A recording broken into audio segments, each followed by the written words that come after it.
Hello aspirants. तो आज का 16 सितंबर का इम्पोर्टेंट न्यूज़ हम लोग डिस्कस करने वाले हैं। तो सबसे पहले जो हमारा न्यूज़ है आज का ये कि goods trade deficit hits a 10 month high. अब क्या होता है ना कि इंडिया जो एक्सपोर्ट करता है गुड्स एंड सर्विसेज, उसका डेटा ये कह रहा है कि इंडिया ने लास्ट 10 मंथ्स के अंदर गुड्स के अंदर, ठीक है, गुड्स के अंदर सबसे ज्यादा डेफिसिट फेस किया है। ठीक है, तो इस पर्टिकुलर न्यूज़ में इंपॉर्टेंट क्या है? देखो, हर मंथ जब रिलीज होता है ये डेटा, हर मंथली बेसिस पर रिलीज होता है, तो कभी ज्यादा कभी कम होता है। ठीक है, तो मतलब उस चक्कर में हम लोग को नहीं पढ़ना है, हम लोग को ये समझना है बेसिकली क्या कि ट्रेड डेफिसिट होता क्या है। What is trade deficit? अब एक चीज यहाँ पे ध्यान देना है क्या, इस पर्टिकुलर न्यूज के अंदर क्या बोला गया, गुड्स ट्रेड डेफिसिट। गुड्स, तो हमारा जो ट्रेड डेफिसिट होता है, कोई भी कंट्री अगर ट्रेड कर रहा है तो दो टाइप का ट्रेड होता है बेसिकली। एक क्या होता है गुड्स के अंदर, गुड्स के अंदर ऐसे मान लो कि ऐसा चीज जो कि आप फिजिकली टचेबल हो, उसको आप टच कर सकते हो, फील कर सकते हो। ऐसे एग्जांपल मान लो कि फ्रूट्स हो गया, वेजिटेबल गुड्स हो गया, या फिर कोई मैन्युफैक्चर गुड्स हो गया। ठीक, और एक होता है क्या, सर्विसेज के अंदर। तो ये क्या होता है, जो ट्रेड, एक कंट्री जो ट्रेड करता है उसको हम दो पार्ट में डिवाइड कर सकते हैं ट्रेड। ठीक है, ट्रेड को एक गुड्स ट्रेड होता है, एक होता है सर्विसेज का ट्रेड। ठीक है, अब क्या होता है, इंडिया जो है कुछ गुड्स को एक्सपोर्ट करता है, कुछ को इम्पोर्ट करता है। ठीक, एक्सपोर्ट करेगा तो हम लोग को अर्निंग होता है, इंपोर्ट करेंगे तो हम लोग को पे करना पड़ता है। ठीक है, अब इंडिया जो है, ये मतलब ओवरऑल डेटा है जो कि कभी चेंज होने वाला नहीं है, मतलब नियर बाय फ्यूचर में तो कभी चेंज होने वाला है नहीं। इंडिया जो है एक्सपोर्ट बहुत कम करता है। इंडिया का जो एक्सपोर्ट है बहुत ही कम है, और इम्पोर्ट जो है बहुत ही ज्यादा है। इसीलिए ऑलवेज जो हमारा गुड्स का जो बैलेंस ऑफ पेमेंट होता है गुड्स का, वो हमेशा क्या होता है, उसके अंदर हमेशा डेफिसिट रहता है, ऑलवेज डेफिसिट। तो हमारा गुड्स का जो पोर्शन है वो ट्रेड के अंदर वो क्या ऑलवेज डेफिसिट में होता है। क्यों? क्योंकि हम लोग एक्सपोर्ट कम करते हैं, ठीक ना, बेचते कम है, मंगाते ज्यादा है। ठीक है, इसलिए हमारे साथ गुड्स का जो होता है वो हमेशा डेफिसिट में होता है। सर्विसेज में क्या होता है कि इंडिया दूसरे कंट्री से सर्विसेज कम लेता है, बट यहाँ पर एक्सपोर्ट हम लोग ज्यादा करते हैं सर्विसेज का। जितना भी बीपीओ सेंटर है वो क्या काम करता है मेनली, यही ना कि यहाँ पे इंडिया के अंदर वो लोग काम कर रहे हैं, बट सर्विसेज प्रोवाइड करवा रहे हैं वो लोग यूएसए के अंदर, यूरोप के अंदर। ठीक है, तो सर्विसेज के अंदर क्या होता है कि हमारा एक्सपोर्ट हम लोग ज्यादा करते हैं, बट इंपोर्ट हम लोग कम करते हैं सर्विसेज का। तो इसलिए सर्विसेज का जो पोर्शन होता है मेरा क्या होता है, वो रहता है सरप्लस में रहता है। ठीक है, वो सरप्लस में रहता है। तो इस बेसिक चीज को आप याद रखना क्या, कि जो गुड्स का हमारा होता है ट्रेड, वो क्या होता है बेसिकली हमारा डेफिसिट में होता है, और जो सर्विसेज का होता है वो होता है हमारा वो सरप्लस में होता है। तो ये तो डेफिसिट हो गया मेरा। एक क्या आता है यहीं पे, एक टर्म आता है मेरा बैलेंस ऑफ पेमेंट का। तो बैलेंस ऑफ पेमेंट मेरा क्या हो जाता है वो भी साथ में देख लेते हैं आप लोग, क्योंकि मिलता जुलता टॉपिक है, तो एक ही साथ हमारा रिवाइज हो जाएगा यहाँ पे। तो बैलेंस ऑफ पेमेंट क्या होता है, अब जैसे सिंपल सा बात है ना कि हर, जैसे घर के अंदर भी क्या होता है कि हम लोग खर्चा करते हैं, उसका एक नोट बनाते हैं। ठीक है, कि जैसे एग्जांपल कि इतना खर्चा हमने लिया है, दिया है किसी को, इतना पैसा हमको लेना है। ठीक है, तो एक बैलेंस शीट बनाते हैं जैसे ना, बैलेंस। तो हर कंट्री का क्या होता है, एक बैलेंस ऑफ पेमेंट होता है, जिसके अंदर वो ये मेंटेन करता है कि हम लोगों ने कितना पैसा बाहर भेजा, कितना पैसा कंट्री में आया। ठीक है, तो ये बैलेंस ऑफ पेमेंट जो होता है ये हम लोग इसको दो पार्ट में डिवाइड करते हैं। एक क्या होता है मेरा करंट अकाउंट, एक होता है मेरा कैपिटल, कैपिटल अकाउंट। अब करंट अकाउंट के अंदर क्या होता है, डेली बेसिस का चीज, जैसे आप गुड्स के अंदर, ठीक है, गुड्स, आपने गुड्स सर्विसेज किया। ठीक है, तो मतलब क्या होता है, करंट अकाउंट में वो चीज होता है जो कि आप रेगुलर बेसिस पे करते रहते हो। फॉर एग्जाम्पल, आपने गुड्स का एक्सपोर्ट इंपोर्ट किया। ठीक है, आपने फिर सर्विसेज का इंपोर्ट एक्सपोर्ट इंपोर्ट किया। फिर उसके बाद जो इंडिया के लोग जो बाहर दूसरे कंट्री में काम कर रहे हैं, वो टाइम टू टाइम क्या होता है, अपने घर वालों को पैसे भेजते हैं, रेमिटेंस भेजते हैं वो लोग। ठीक है, वो हो जाता है। फिर कुछ कंट्री क्या होता है, टाइम टू टाइम वो इंडिया को मतलब गिफ्ट वगैरह भी देता रहता है, ट्रांसफर पेमेंट होता है जिसको हम लोग कहते हैं। ठीक है, ये पार्ट होता है हमारा करंट अकाउंट का। ठीक, तो इसमें क्या है कि मेनली हमारा गुड्स के अंदर क्या है कि ऑलवेज इंडिया जो डेफिसिट रहेगा, ये डेफिसिट बहुत ज्यादा होता है। सरप्लस के अंदर क्या होता है कि थोड़ा सा हम लोग के पास सरप्लस होता है, सर्विसेज के अंदर थोड़ा सा सरप्लस हमारे पास होता है, बिकॉज इंडिया जो है वो सर्विसेज जो होता है वो ज्यादा एक्सपोर्ट करता है, इंपोर्ट कम करता है। ठीक है, और रेमिटेंस में भी हम लोग वर्ल्ड में एक नंबर पर है, ठीक है। तो रेमिटेंस भी पॉजिटिव, मतलब ये वाला जो हमारा सर्विसेज का जो पोर्शन है वही पॉजिटिव है। रेमिटेंस जो है ये भी पॉजिटिव है। पॉजिटिव का मतलब क्या, कि हमारे कंट्री में आता ज्यादा है, यहाँ से जाता कम है, ठीक है। मतलब बाहर इंडिया के अंदर सरप्लस होता है इस चीज का। और गिफ्ट एंड डोनेशन भी, ये भी मोर और लेस ज्यादा, ये प्लस ही होता है। लेकिन इन तीनों के अंदर प्लस है और इसके अंदर नेगेटिव होता है गुड्स के अंदर, ठीक है। तो मतलब क्या, ये गुड्स के अंदर इतना ज्यादा डेफिसिट होता है कि ये तीनों पॉजिटिव होकर भी उस कमी को पूरा नहीं कर सकता है। तो ओवरऑल जो हमारा करंट अकाउंट होता है वो हमारा क्या होता है, डेफिसिट में होता है। करंट अकाउंट इंडिया का ऑलवेज डेफिसिट में होता है, बिकॉज गुड्स के अंदर हमारा इतना ज्यादा डेफिसिट होता है कि बाकी सब जो होता है उसको मिलाकर भी पूरा नहीं कर सकता, उसका भरपाई नहीं कर सकता है, ठीक है। अब आता है कैपिटल अकाउंट। तो कैपिटल अकाउंट में क्या क्या होता है हमारा। तो कैपिटल अकाउंट के अंदर सबसे पहले हमारा हो जाता है, time to time government of India या फिर जो भी गवर्नमेंट होती है वो बाहर जाके लोन वगैरह लेती है, ठीक ना। लोन वगैरह वो लोग लेते हैं, क्रेडिट लेते हैं। उसके बाद वो मान लो कि पुराना लोन किसी को दिया हो, उसका इंटरेस्ट लौटाते हैं वो लोग, या फिर इंडिया ने अगर मान लो किसी को लोन दिया तो उसका इंटरेस्ट हम लोग को मिलेगा, ठीक है। उसके बाद आ जाता है हमारा, और भी जो फाइनेंशियल इंस्टीट्यूशन इंडिया को लोन देते हैं वो सब, तो ये सब होता है हमारा मिला के कैपिटल अकाउंट के अंदर आता है, जिससे कि कुछ कैपिटल क्रिएशन के लिए होता है। अब ये जो होता है इंडिया का मोर और लेस क्या होता है, ये हमारा पॉजिटिव होता है, ठीक है। तो आपको याद क्या रखना है कि करंट अकाउंट जो होता है वो हमारा क्या होता है, डेफिसिट में होता है। और कैपिटल अकाउंट जो होता है मोर और लेस हमारा क्या होता है, पॉजिटिव में होता है, सरप्लस में होता है। तो दैट्स इंपॉर्टेंट फॉर दिस। तो हम लोग देखते हैं अब next news. Government notifies 31 benches of GST appellate tribunal. तो क्या है कि लास्ट मंथ में 50th जीएसटी काउंसिल का मीटिंग हुआ था। उसके अंदर ये डिसाइड किया गया था कि जो भी जीएसटी से रिलेटेड जो केसेस होते हैं हमारे, उनको डील करने के लिए इंडिया के अंदर, ऑल ओवर इंडिया के अंदर हम लोग जीएसटी ट्रिब्यूनल बेंचेस बिठाएंगे, जिसमें कि जो भी मतलब डिस्प्यूट वगैरह है वहां पे जाके उसको एक टाइम में टैकल किया जा सके। अब क्वेश्चन ये आता है कि अपीलेट ट्रिब्यूनल क्या होता है। अपीलेट ट्रिब्यूनल क्या होता है, जहां पर आप डायरेक्टली केस नहीं कर सकते हो। मतलब क्या, इस अपीलेट ट्रिब्यूनल के नीचे भी एक ग्रीवेंस रेसिडियल मैकेनिज्म होगा। पर्सन जो होगा एज ए इंडिविजुअल, जिसको मान लो कि जीएसटी से रिलेटेड कुछ इशू है, वो सबसे पहले इस ग्रीवेंस रेसिडियल मैकेनिज्म में जाके अपना जो केस होगा वो फाइल करेगा। उसके बाद अगर मान लो कि वहां से जो रिप्लाई आता है, वहां से जो जजमेंट आता है, अगर मान लो वो उससे अनसेटिस्फाई है, तब वो जाके यहाँ पे अपीलेट ट्रिब्यूनल में केस करेगा और फिर वहां पे अपना केस चलते रहेगा। सेम लाइक जैसे high court and supreme court का केस होता है। डायरेक्टली कोई जल्दी केस सुप्रीम कोर्ट जाता नहीं है, पहले वो हाई कोर्ट में जाएगा। देन अगर हाई कोर्ट में अगर मान लो कि उसको सेटिस्फाई रिजल्ट नहीं मिलता है और उस वर्डिक्ट से खुश नहीं है वो, देन वो सुप्रीम कोर्ट में जाएगा।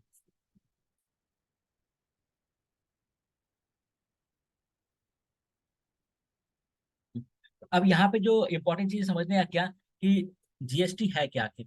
जीएसटी, तो first of all it's a good and services tax. It is a type of indirect tax. Indirect tax है। इनडायरेक्ट टैक्स का मतलब क्या, कि ये सबको पे करना पड़ता है, सही प्रोडक्ट्स पे हमारा होता है। जीएसटी जो होता है मेनली इसका जो कंपोनेंट होता है, तीन टाइप का कंपोनेंट होता है। एक होता है सेंट्रल जीएसटी, स्टेट जीएसटी, मेल एक होता है आईजीएसटी।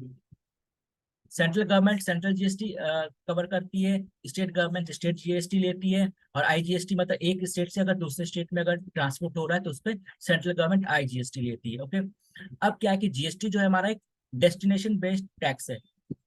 मतलब क्या कि पहले के टाइम में क्या होता था ना, कि जितना भी टैक्सेस होता था वो क्या होता था कि जहाँ पे प्रोडक्शन हो रहा है तो गवर्नमेंट वहां पर टैक्स काटती थी, जहाँ पर प्रोडक्शन हो रहा है वहां पर।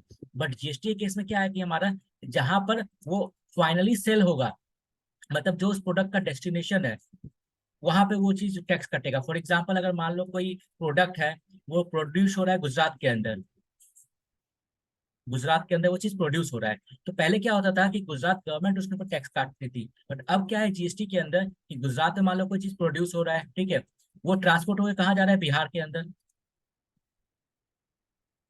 तो अब फाइनली क्या है कि वो सेल कहाँ पे हो रहा है, बिहार के अंदर फाइनली में सेल होगा। तो अब तो उसके ऊपर क्या है, बिहार गवर्नमेंट स्टेट जीएसटी लेगी, ठीक है। कि मतलब जहाँ पे वो डेस्टिनेशन है उस प्रोडक्ट का, जहाँ पे फाइनली वो सेल होगा, फाइनल सेल के ऊपर जीएसटी कटता है। तो इसलिए इसको डेस्टिनेशन बेस्ड टैक्स भी कहते हैं हम लोग। अब जो जीएसटी हमारा एक्ट हुआ था 2017 के अंदर, ये एक्ट आया था हमारा, जिसके बाद हमारे कंट्री के अंदर जीएसटी आया था। तो इस एक्ट के अंदर कुछ कुछ इंपॉर्टेंट, सबसे इंपॉर्टेंट जो एक बॉडी बना इसके अंदर, एक जीएसटी काउंसिल बना। अब जीएसटी काउंसिल होता क्या है? जीएसटी काउंसिल, जीएसटी काउंसिल क्या एक बॉडी है जीएसटी एक्ट के अंदर, जिसके अंदर क्या है कि फाइनेंस मिनिस्टर, उसके बाद जो स्टेट गवर्नमेंट के जो मिनिस्टर्स है, चाहे वो फाइनेंस मिनिस्टर हो या फिर कोई भी रिप्रेजेंटेटिव ऑफ स्टेट गवर्नमेंट हो, तो ये क्या होता है, कमेटी बन जाता है। इस कमेटी के अंदर क्या होता है कि 1/3 वोटिंग राइट जो होता है वो सेंट्रल गवर्नमेंट के पास होता है, और 2/3 जो वोटिंग राइट होता है वो होता है मेरा स्टेट गवर्नमेंट के पास, ठीक है। उसके बाद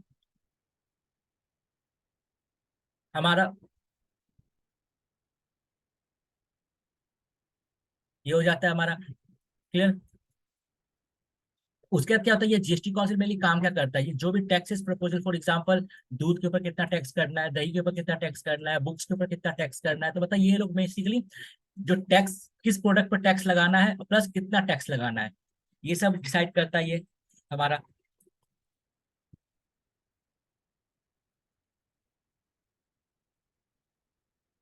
तो ये हो गया हमारा जीएसटी काउंसिल का मेन। नेक्स्ट न्यूज हम लोग देख लेते हैं। ये तो ये क्या है कि अभी बहुत सारे स्टेट के अंदर क्या है ना कि स्टेट, जैसे अभी तमिलनाडु ने भी क्या किया कि 1,000 per month, 1,000 per month women को, मतलब जो स्टेट के अंदर जो लेडीज लोग हैं उनके अकाउंट में डायरेक्टली ट्रांसफर का डीबीटी किया। अब ऐसा स्टेट मध्य प्रदेश के अंदर में भी हो रहा है, उसके बाद पंजाब के अंदर में भी हो रहा है, कर्नाटका के अंदर में भी हो रहा है, ठीक है, यही सारे स्कीम। तो मेनली इसका एम क्या होता है, एम ये होता है कि फॉर एग्जाम्पल ऐसा कि वुमेन जो है एक कहीं ना कहीं मार्जिनलाइज ग्रुप है, अगर उसको हम लोग मतलब फाइनेंशियली इंडिपेंडेंट करेंगे, थोड़ा सा मतलब मान लो एक सपोर्ट दे रहा है गवर्नमेंट 1,000 रुपीज पर मंथ करके, ठीक है। तो उससे क्या होता है कि थोड़ा सा उनको एक सपोर्ट मिलेगा, तो उनसे क्या होगा कि जैसे गवर्नमेंट का क्या है ना, पॉवर्टी का रेट जैसे 1,000 रुपीज जो होता है, उससे ज्यादा जो अर्न करता है वो पुअर नहीं कहलाएगा, ठीक है। ये सब रेट होता है अपना टाइम टाइम को चेंज होता रहता है, पॉवर्टी लाइन जिसको हम लोग बोलते हैं, ठीक। तो अब क्या है कि गवर्नमेंट अगर मान लिया जाए उनका पुअर पीपल है, उनका इनकम कम है, तो अगर मान लो गवर्नमेंट उनको इनकम प्रोवाइड करवा रहा है, तो मतलब क्या वो पॉवर्टी से बाहर निकल जाएंगे, मतलब क्या कि पॉवर्टी लाइन जो है उस लाइन के अंदर वो लोग आएंगे नहीं, तो पॉवर्टी हमारा कम होगा। सेकेंड चीज है उनका एम्पावरमेंट होगा। थर्ड चीज क्या है कि अगर नॉर्मली क्या होता है कि एज अ मेल की जब अर्न होता है तो वो कहीं ना कहीं खुद के ऊपर खर्च करता है, ठीक है, लेकिन जो फीमेल होती है वो कहीं ना कहीं अगर मान लो उसका इनकम हो रहा है तो क्या हो रहा है, वो अपने चिल्ड्रंस के एजुकेशन पे खर्च करेगी, उनके हेल्थ के ऊपर खर्च करेगी, तो कहीं ना कहीं जो नेक्स्ट जनरेशन के ऊपर जो इन्वेस्टमेंट है वो भी हमारा होगा। एडुकेशन अच्छा मिलेगा स्टूडेंट, मतलब उनके बच्चों को हेल्थ फैसिलिटी अच्छा मिलेगा उनको, ठीक है, तो ये सब चीजें हैं। उसके बाद ये रहा हमारा एक इम्पॉर्टेंट आर्टिकल है हमारा। इस आर्टिकल के अंदर बेसिकली ये कहा गया है कि अभी कुछ दिनों में हम लोग को देखने को क्या मिल रहा है कि इंडिया एंड भारत का डिबेट, ठीक है। अ, अब इसमें है क्या, इस चीज को सबसे पहले तो ये समझो क्या कि हमारा जो इंडियन कॉन्स्टिट्यूशन है वो आर्टिकल 1 के अंदर क्लियरली कहता है क्या, इंडिया डेट इज भारत, मतलब क्या इंडिया जो है, इंडिया जो है वही भारत भी है। मतलब क्या कि आप इंडिया को इंग्लिश में यूज कर सकते हो और भारत हिंदी में जहाँ पे यूज करना है वहां पे यूज कर सकते हो, तो मतलब क्या एट प्रेजेंट इंडिया, हमारी कंट्री का जो नाम है वो इंडिया भी है भारत भी है। फॉर एग्जाम्पल अगर आप लोगों ने अपना आधार कार्ड देखा होगा तो वहाँ वहाँ पे आप लोगों को गवर्नमेंट ऑफ इंडिया भी दिखता है और भारत सरकार भी दिखता है, ठीक है, तो दोनों चीज है। तो इंडिया का तो मतलब हमारी कंट्री का तो ऑलरेडी नाम इंडिया भारत दोनों चीज है, ठीक है, आर्टिकल 1 के अंदर हमारा। तो इसके अंदर और कहा गया है क्या कि जैसे कि हमारा इसी थीम के ऊपर ये बेसिकली आर्टिकल है, कुछ कुछ इंपॉर्टेंट पॉइंट्स जो हम लोग डिस्कस करते हैं, ठीक है। कि यही सबसे पहला बात तो क्या कि कॉन्स्टिट्यूशन के आर्टिकल के अंदर इंडिया का नाम जो है वो भारत एंड इंडिया दोनों है, हमारी कंट्री का नाम भारत एंड इंडिया दोनों है। दूसरा चीज क्या है, एक मिथ है, एक मिथ है क्या कि जो ये इंडिया नाम है ये ब्रिटिशर्स का दिया हुआ है।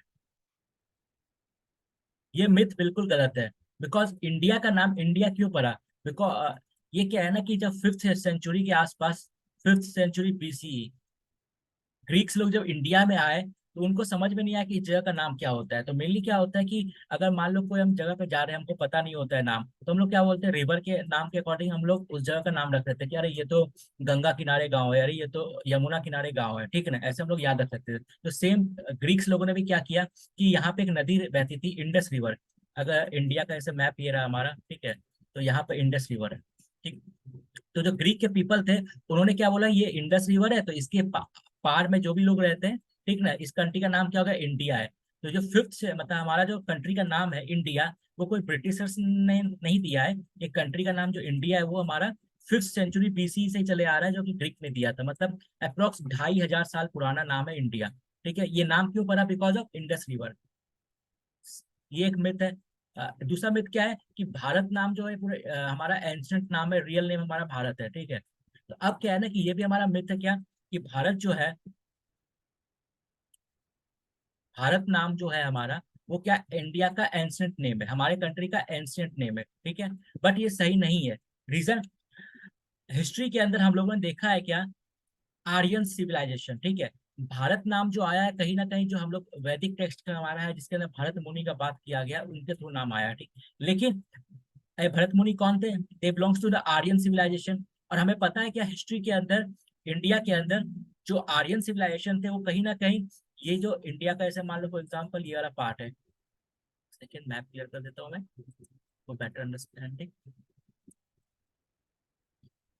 अब इंडिया का जो पर्टिकुलरली ये वाला पार्ट था हमारा, क्या पंजाब वाला, जहाँ पे आर्यंस आके स्टेबलाइज हुए थे, वेस्टर्न यूपी वाला, और थोड़ा मोड़ा इधर राजस्थान वाला, नॉर्थ राजस्थान हो गया, नॉर्थ मध्य प्रदेश हो गया, वो वाला पार्ट, ये वाले पार्ट के अंदर। तो बेसिकली जो आर्यंस थे हमारे, वो इस पार्ट के अंदर ही, वो मतलब कहीं ना कहीं इसी पार्ट में वो लोग रहते थे, उनका जो किंगडम था, रूल था, कहीं ना कहीं इसी पार्ट में था हमारा। और टाइम टू टाइम थोड़ा मोड़ा एक्सटेंड हुआ, बट बेसिकली वो लोग नॉर्थ इंडिया में ही थे। नॉर्थ इंडिया में उनका एक टाइप से रूल था। वो लोग ना तो साउथ इंडिया में थे, ना ही नॉर्थ ईस्ट इंडिया में थे। तो उनका जो रूल था मेनली क्या था, आर्यंस का, आर्यंस का वो नॉर्थ इंडिया में था। और लेकिन नॉर्थ इंडिया में भी क्या है, कश्मीर में नहीं था उनका रूल, ठीक है। तो मतलब क्या मतलब वो जो था, वो बहुत ही छोटे से जगह पे रूल कर रहे थे इंडिया में, नॉर्थन इंडिया के अंदर। अब उन्होंने उस कंट्री का मतलब जो एरिया उनके अंदर था, जो इंडिया का जो पार्ट उनके अंदर था, उसका नाम उन्होंने भारत रखा था, ठीक है। तो कभी भी इंडियन हिस्ट्री के अंदर हमारे पूरे कंट्री का नाम भारत नहीं था। भारत जो नाम यूज हो रहा था, वो मेनली जो आर्यंस का जो कंट्री था, उनके लिए वो नाम यूज हो रहा था। तो साउथ में जो था वो लोग यूज कर रहे थे अपना, चोला हो गया, पांड्या हो गया, द्रविडियंस हो गया, वो सब यूज कर रहे थे, ठीक है। और नॉर्थ ईस्ट का तो बात ही नहीं होता है, बिकॉज यहाँ पे बहुत ज्यादा घने जंगल था, मतलब बहुत ज्यादा रिवर था, तो इसके पार हार्डली कोई गया था, ठीक है। तो इस ये एक मिथ है कि इंडिया जो हमारा जो नाम है वो क्या है, बहुत ही पुराना है, ब्रिटिशर्स का नहीं दिया हुआ ये नाम ग्रीक्स ने दिया था 2500 साल पहले। और ये नाम पूरे कंट्री के लिए यूज हुआ था। और जो भारत नाम है वो कहीं ना कहीं आर्यन सिविलाइजेशन से होकर निकला है, जो कि बहुत ही लिमिटेड में था इंडिया के अंदर। तो भारत कभी भी हमारे कंट्री का एंशिएंट नाम पूरा इंडिया, पूरा कंट्री के लिए यूज नहीं हुआ था। वो पर्टिकुलरली एक सिविलाइजेशन के लिए यूज हुआ था, एक पर्टिकुलरली डायनेस्टी के लिए यूज हुआ था, एक किंगडम के लिए यूज हुआ था, जो कि नॉर्थ इंडिया में ही तक ही लिमिटेड था। तो ये चीज है हमारा। तो यही लास्ट में यही बोला गया है क्या, कि ऑलरेडी हमारे कंट्री का जो नाम इंडिया और भारत है, ऑलरेडी आर्टिकल 1 के अंदर बोला गया क्या, इंडिया दैट इज भारत। जब इंडिया, जितने भी डॉक्यूमेंट्स है सबके अंदर हमारा गवर्नमेंट ऑफ इंडिया भी होता है, भारत सरकार भी होता है। जब सब कुछ ऑलरेडी है, तो फिर ये सब बस एक पॉलिटिकल डिबेट है, तो उतना ज्यादा हम लोग जाएंगे नहीं इस डिबेट के अंदर, ठीक है। तो मेन इसका आर्टिकल का मोटिव यही था, इस मिथ को भ्रष्ट करना।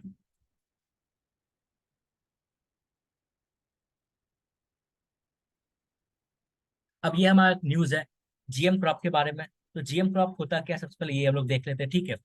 अब जीएम क्रॉप क्या होता है, फॉर एग्जांपल, कि जेनेटिकली मॉडिफाइड क्रॉप, मतलब क्या, कि अगर मान लिया जाए कि एक क्रॉप है हमारा कॉटन का, ठीक है। इसके अंदर मान लो एक पर्टिकुलर डिजीज हो गया, इसके अंदर होता रहता है, ठीक। हम लोगों ने क्या देखा कि अरे एक बैक्टीरिया है हमारा, जिस जो कि वो डिजीज से रजिस्टर था। हमने क्या किया, उस बैक्टीरिया को और कॉटन सीड को एक टाइप से मिलाकर एक न्यू सीड तैयार कर दिया। तो ये हो गया मैं क्या, जेनेटिकली मॉडिफाइड। तो जेनेटिकली मॉडिफाइड में क्या होता है कि आप उसके जेनेटिक्स को चेंज करते हो, कुछ पर्टिकुलरली क्वालिटी जो आपको चाहिए वो पाने के लिए, ठीक है। जैसे आपने पढ़ा हो क्या, कि ग्रेहर मेंडल जो था हमारे, ठीक है, फादर ऑफ जेनेटिक्स, तो उन्होंने भी यही काम किया था पी प्लांट के अंदर। तो ये है हमारा। तो अब क्या होता है कि इंडिया के अंदर जीएम क्रॉप क्यों चाहिए, सबसे पहला बात तो ये, फर्स्ट रीजन तो ये रहा क्या, कि जीएम क्रॉप से क्या होता है, हमारा जीएम क्रॉप जो है, ठीक है, वो क्या है कि हमको जैसा क्वालिटी चाहिए या फिर जो उसका मतलब फीचर्स चाहिए क्रॉप के अंदर, वो हमें इजीली मिल सकता है। ठीक, फॉर एग्जांपल अगर मान लो इंडिया के अंदर बहुत ही ज्यादा माल न्यूट्रिशन है, तो हम लोग अपने क्रॉप के अंदर विटामिन ए बी सी ऐसे करके उसको जेनेटिक में चेंज करके उसका क्वांटिटी हम लोग बढ़ा सकते हैं, जिससे कि हमारे कंट्री के अंदर जो माल न्यूट्रिशन है उसका प्रॉब्लम सॉल्व हो सके। तो मतलब क्या, रिक्वायर्ड क्वालिटी हमें जो चाहिए उसको मिल जाएगा हमें। सेकेंड चीज क्या होता है, जो फीचर्स हमें चाहिए, ठीक है, जैसे मान लो डिजीज से लड़ना हो, हम चाहते हैं ये जो डिजीज इस प्लांट में होता है ना हो, ठीक, तो उसके लिए हम लोग जेनेटिक चेंज कर सकते हैं। थर्ड चीज क्या होता है, क्रॉप प्रोडक्टिविटी बढ़ाने के लिए। हमारा कंट्री जो पॉपुलेशन अप्रॉक्स 150 करोड़ है, तो ज्यादा लोग ज्यादा खाना चाहिए उन लोगों को। तो अब ज्यादा खाना आया कहाँ से, लैंड तो लिमिटेड है, तो मतलब क्या हम लोग को सेम ही लैंड पर, अब पॉपुलेशन कितना ही बढ़ जाए बट लैंड तो इतना ही है ना। अब सैंड तो पॉपुलेशन बढ़ रहा है हमारा, और हम लोग को ज्यादा फूड क्रॉप चाहिए, तो हम लोग क्या करना पड़ेगा, हम लोग ज्यादा जमीन तो ला नहीं सकते, ऐसे थोड़ी बोल सकते कि नहीं समुद्र है वहां पे मिट्टी भर कर खेती करेंगे, ऐसे तो हो नहीं सकता है, ठीक है। तो मतलब कि हम लोग को at last sem agriculture land के ऊपर ही प्रोडक्टिविटी बढ़ाना पड़ेगा। वो कैसे होगा, हम लोग जीएम क्रॉप की हेल्प से, तो उसका प्रोडक्टिविटी हम लोगों ने बढ़ा दिया, इसके कारण हमारा जो एक टाइप से क्रॉप का प्रोडक्शन है वो बढ़ जाए, ठीक, जिससे हमारा कंट्री के अंदर फूड सिक्योरिटी आ जाए। ये चीजें। अब दूसरा चीज क्या होता है, इंडिया के अंदर एट प्रेजेंट सिर्फ एक ही जीएम क्रॉप अलाउ है, कौन सा, बीटी कॉटन। बीटी कॉटन के अलावा ऑफिशियली इंडियन गवर्नमेंट ने किसी भी जीएम क्रॉप को अलाउ नहीं किया है। टाइम टू टाइम बात चलते रहता है, जैसे जीएम मस्टर्ड मस्टर्ड हो गया, जीएम ब्रिंजल हो गया, ये सब है, जीएम ब्रिंजल, ठीक है, उसके बाद जीएम मस्टर्ड, ये सब ट्रायल मेथड पे, ट्रायल पे है, लेकिन ये अप्रूव नहीं हुआ है गवर्नमेंट के थ्रू। तो गवर्नमेंट के थ्रू एट परसेंट जो अप्रूव जीएम क्रॉप है वो सिर्फ है हमारा कॉटन। ओके, उसके बाद अब क्वेश्चन ये आता है कि भाई साहब ये अप्रूव कौन करता है, आखिर कौन सा जीएम क्रॉप हम लोग को लगाना है, इंडिया का रिलीज करना है नहीं करना है, वो आखिर एक टाइप से अप्रूव कौन करता है, कौन सा है बॉडी उसके लिए। तो उसके लिए हमारा बॉडी है जेनेटिक,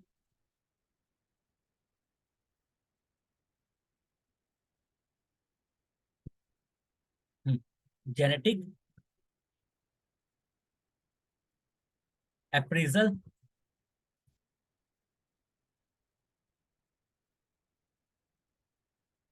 कमिटी।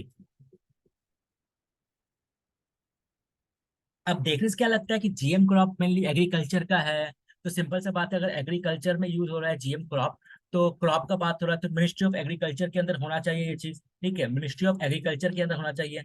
लेकिन ये नहीं है, मिनिस्ट्री ऑफ एग्रीकल्चर में नहीं है, बिकॉज रीजन ये रहा कि कहीं ना कहीं जो जीएम क्रॉप आएगा उससे क्या होता है कि हमारा प्रोडक्टिविटी जो इंक्रीज होता है, सही बात है, प्रोडक्टिव पे इम्पैक्ट पड़ता है, लेकिन साथ साथ उस एरिया के बायोडाइवर्सिटी पे भी इम्पैक्ट पड़ता है। इसलिए क्या होता है कि जो जेनेटिक अप्रेजल कमेटी, ये क्या होता है, मिनिस्ट्री ऑफ इन्वायरमेंट के अंदर में आता है। तो try to remember this fact that genetic appraisal committee जो कि जेनेटिक क्रॉप्स को अप्रूव करता है, वो आता है मिनिस्ट्री ऑफ इन्वायरमेंट के अंदर में, ठीक है। यही सब इस आर्टिकल के अंदर डिस्कस किया गया है। तो हमारा जो लास्ट टॉपिक है आज का, क्या, जल जीवन मिशन। तो आखिर जल जीवन मिशन है क्या। तो क्या होता है, 2019 के अंदर गवर्नमेंट ऑफ इंडिया जो हमारा मिनिस्ट्री ऑफ वाटर डेवलपमेंट था, ठीक, उसको चेंज करके मिनिस्ट्री ऑफ जल शक्ति करती है, मिनिस्ट्री ऑफ जल शक्ति, ठीक है ये। और उसी 2019 के अंदर गवर्नमेंट ऑफ इंडिया ये ऐलान करती है कि वाटर फॉर ऑल करके एक स्कीम लॉन्च करती है, जिसका नाम होता है जल जीवन मिशन। इसका मेन एम क्या होता है, मेन एम ये होता है कि 2024 तक सभी जो रूरल एरिया है वहां पे, मतलब हर घर में पानी पहुंचाना, ये मेन इसका एम होता है 2024 तक। तो पर्टिकुलर ये वाला फैक्ट याद रखना है, क्या कि इसका जो टारगेट ईयर है क्या है, 2024 है, ठीक है, ये चीज। उसके बाद इसका क्या है कि मेन एम क्या है कि रूरल एरिया के अंदर, ये रूरल एरिया में फोकस करता है, पहला तो target year 2024, second it focus on rural area, ठीक है।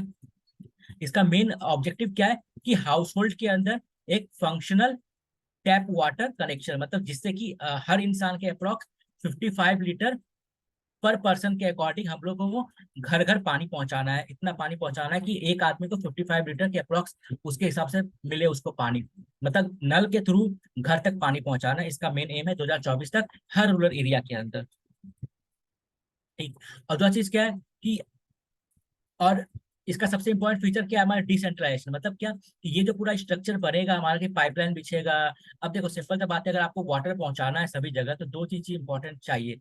एक क्या, वाटर का रिसोर्सेज, बिकॉज आपके पास अगर पानी ही नहीं होगा तो आप पानी प्रोवाइड कहाँ से करवाओगे, तो मतलब क्या, you have to strengthen the resources of water, जैसे हमारा लेक हो गया, उसको आपको स्ट्रेंथन करना पड़ेगा उस एरिया के अंदर। जो तालाब है उसको मतलब रिवाइव करना पड़ेगा कि पानी स्टोर हो, बिकॉज जो पानी स्टोर नहीं होगा, पानी नहीं होगा तो पहुंचाओगे कहाँ से आप। ठीक, तो इसका मेन क्या है कि सोर्सेज जो है उसको एक स्ट्रेंथन करना। सेकंड क्या, इंफ्रास्ट्रक्चर प्रोवाइड करवाना जिससे कि पानी घर तक पहुंचे। अब लेक है, रिवर है, सब कुछ है, लेकिन पानी अपने आप तो घर पहुंचेगा नहीं, उसके लिए आपको पाइपलाइन चाहिए। ठीक है, तो ये दो मेन एम है कि आपको रिसोर्सेज भी स्ट्रेंथन करना है, उसको भी मॉनिटर करना है, और इंफ्रास्ट्रक्चर बनाना है, उसको भी मेंटेन करना है। तो अब क्या है, इस स्कीम के अंदर ये जो दोनों रिस्पॉन्सिबिलिटी होगा वो लोकल अथॉरिटी जो होगा, लोकल अथॉरिटी पे पास होगा। जो कि लोकल अथॉरिटी एक कमिटी बनाएगा जिसके अंदर लोकल गवर्नमेंट जो होता है, ठीक है, लोकल पीपल वो लोग इस कमिटी के पार्ट रहेंगे, और वो जो लोग हैं वही आपस में मिलकर डिसेंट्रलाइज वे में उस जो सारा इंफ्रास्ट्रक्चर क्रिएट होगा उसको मेंटेन करेंगे, उसको मॉनिटर करेंगे, काम करेंगे। मतलब पीपल को इंक्लूड करके, लोकल लेवल पे लोगों के साथ मिलके उनको इंक्लूड करके ये स्कीम चलाया जा रहा है। ये रहा हमारा। उसके बाद जो भी चीज इसके अंदर इंफ्रास्ट्रक्चर बनेगा हमारा, जैसे मान लो गवर्नमेंट ने यहाँ पे एक लेक बना दिया, ठीक है, मान लो एक लेक बना दिया, या एक वाटर को स्टोर करने के लिए एक मान लो रिजर्वर बना दिया यहाँ पे, ठीक है, या फिर मान लो कोई पाइपलाइन बना दिया, या फिर स्टोरेज हाउस, टंकी वगैरह कुछ भी बना दिया, तो उन सारा चीजों को जो गवर्नमेंट ऑफ इंडिया बनाएगी उसको जीआई टैग के थ्रू, मतलब ये आ, एक होता है ना कि जैसे आप लोग गूगल मैप खोजते हो, ओपन करते हो, तो गूगल मैप में आपको लोकेशन दिखाई देता है ना, इस लोकेशन पे ये रहा। ठीक है, तो सेम यहाँ पर भी हुआ क्या कि यहाँ पर जीआईएस के थ्रू, ज्योग्राफिकल इंफॉर्मेशन सिस्टम के थ्रू, और जो सैटेलाइट के थ्रू रिमोट सेंसरिंग होता है उसके थ्रू उसको मार्क डाउन करना पड़ेगा कि हाँ ये रिसोर्सेज बना है। ठीक है, यहाँ पे ये चीज बना हुआ है। वरना होता क्या है कि सिर्फ पेपर में हो जाता है कि पेपर में आ गया कि हाँ यहाँ पे बन गया, बट वहाँ पे रियल में बनता नहीं है। तो मतलब क्या, गवर्नमेंट ऑफ इंडिया ने ये इंश्योर किया है कि यहाँ पे करप्शन ना हो पाए, इसीलिए हम लोग क्या करेंगे, उसको जीआईएस के थ्रू मॉनिटर भी करेंगे, और वहाँ पे उसको टैग भी देंगे जिसके थ्रू उसको पता इंश्योर किया जा सके कि हाँ इंफ्रास्ट्रक्चर रियल में बना हुआ है। ठीक है, ये चीज था। अब इसका बात आता है फंडिंग का। तो फंडिंग में क्या होता है कि कुछ कुछ जगह पे क्या होता है, जैसे नॉर्थ ईस्टर्न स्टेट्स है, वहाँ पे क्या होता है, गवर्नमेंट अपनी 90% पे करती है। ठीक है, और जो जनरल स्टेट्स है वहाँ पे 60% पे करती है। यूनियन टेरिटरीज है तो वहाँ पे 100% गवर्नमेंट ऑफ इंडिया पे करेगी। ठीक है, ये सब चीजें क्लियर है। तो दैट्स ऑल फॉर टुडे, ये इंपॉर्टेंट न्यूज था। Have a good day.